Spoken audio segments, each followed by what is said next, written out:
The reason this is a good idea, it will neither require nor prohibit a person from not joining a union to be able to do work.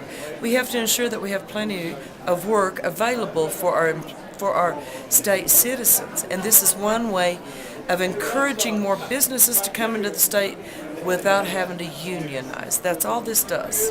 Is it also a matter of freedom, personal freedom of someone? Yes, it is a matter of personal freedom, and we've seen way too many instances for a person to be able to work, say a state project is going on, and for them to be able to work on that particular project, they do become part of that union, and then later on they move someplace else. Well, those benefits aren't paid back. And to me, it should not be a controversial bill at all. It's just given that particular employee the right to join or not to join.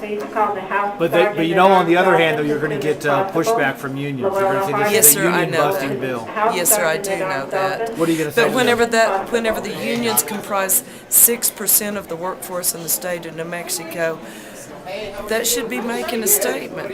And whenever we do allow an employee to make that decision on their own, that is going to show more businesses outside of our state. Come on into New Mexico. Let's get to work here. It'll be heard on Tuesday. Is that the very first committee meeting hearing for this? Yes, it will be going to its first committee hearing on Tuesday. How many committee assignments has it gotten? Do you know? I believe it has 2 committee assignments. Do you think it has enough time to pass and actually become law and get to the governor's desk? That remains to be seen. I just want, everybody that wants to come to New Mexico, that is in New Mexico, to be able to work. Freedom of choice. The problem is that unions are legally obligated to represent workers, and when you allow people to free ride to get all the benefits of being in a union, including raises or benefits and of course representation, but then they get to do it for free, you've essentially eviscerated the union. And so that's why I think you see some of these bills. It's really about busting unions. What would you say to people like Representative Ezzell, who would say this is a personal freedom thing? If I'm an employee or I'm about to be hired by a company, why do I have to join a union, and why do I have to have my wages garnished to go to a union unless I sign off on it? What's wrong with that? Well, let's be clear. No one actually ever has to be a full union member.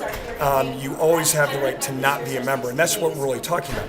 But since the union is legally obligated to provide a set of services, there are a lot of things where I'd rather not pay taxes for certain things that our government does. There are things that my employer takes out of my paycheck that I might not want. This is important. No one ever has to have a single penny go to political or social or anything like that. It's only for the things that the union is legally required to do, like negotiate on their behalf or represent them when they're in trouble.